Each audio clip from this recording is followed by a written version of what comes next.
He wrote Light My Fire.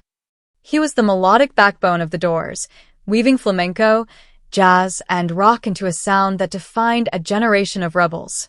Robby Krieger has spent over half a century living inside the most influential records ever made. But after decades of being asked which masterpiece he treasures most, the man who stood beside Jim Morrison has finally dropped the mystery.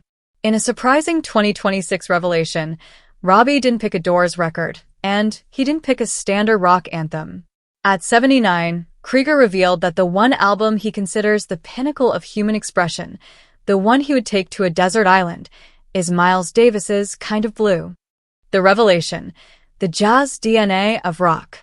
Why would a rock legend choose a jazz record from 1959? For Robby, the answer lies in the freedom of the moment.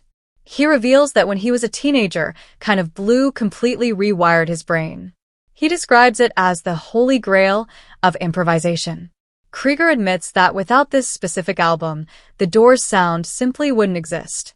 He reveals a secret for the fans.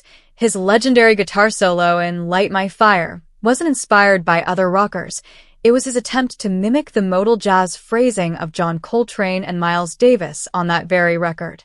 At 79, Robby explains that Kind of Blue is the only album that never gets old because it feels like it's being created for the first time every time you press play.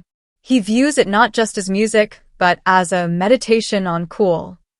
The legacy in 2026, the eternal flame. In 2026, Robby Krieger continues to tour and innovate, proving that age is just a number when you have a jazz soul. He confesses that even today, when he's looking for inspiration for a new riff, he puts on Miles Davis to clear his head.